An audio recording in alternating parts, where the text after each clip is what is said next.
when someone has done something to piss you off or deeply hurts you, how do you move on from that? And what do you do with that relationship?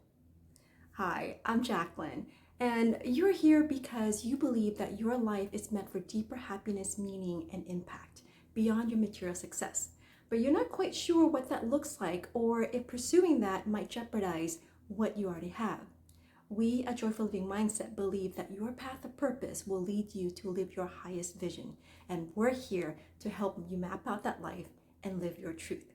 So today, let's talk about the power and gift of forgiveness. I was at a business conference last week, and I was having dinner with a group of these powerhouse CEOs and business owners. One of them shared that he had a friend he was working with that betrayed his trust, and he ended up having to fire that friend. But the guilt and pain of that was eating him up alive, even a year after the incident. And so he asked, what should he do about this? And also, should he repair the relationship with his friend? And immediately, the consensus around the room was either, oh, just absolutely move on, forget him, he's not worth your time, don't let him back into your life. And they had very colorful things to say about that friend, but basically advising him to forget about it, move on, that friend is not worth it, and yes, forgive him for yourself, but they didn't really offer any further deeper advice that could really help this person.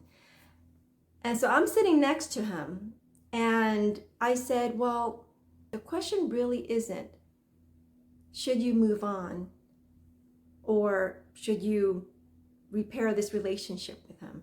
The real question is, what is this triggering within you? What is this incident triggering within you? And so I had an opportunity, since we're sitting side by side with each other, and I advised him, I said, and I encouraged him to first take a step back and look at this incident with objectivity and curiosity of what is this really all about?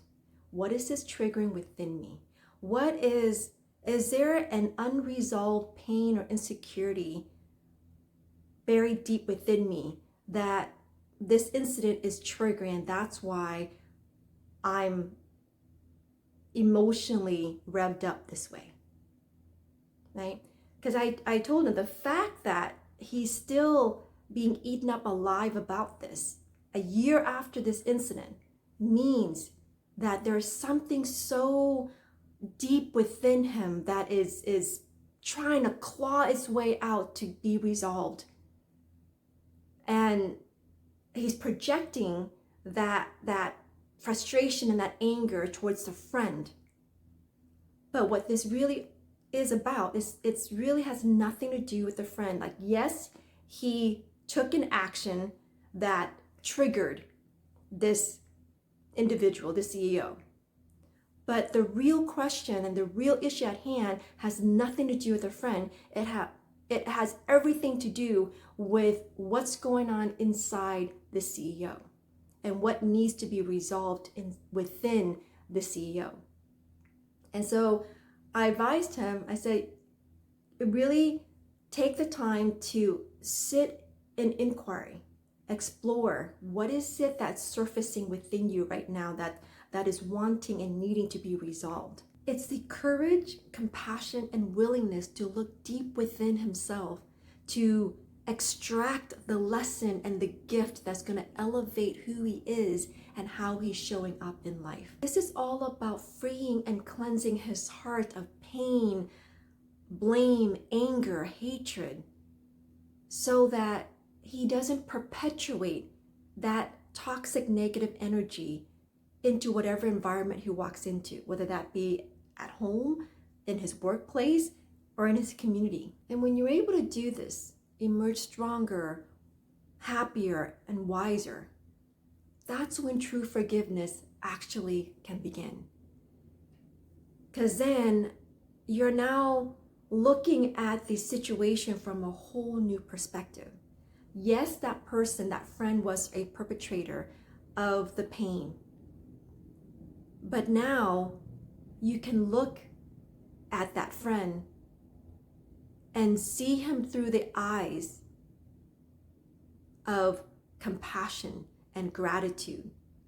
Because had it not been for what he did, this CEO would not have had the opportunity to become whole again.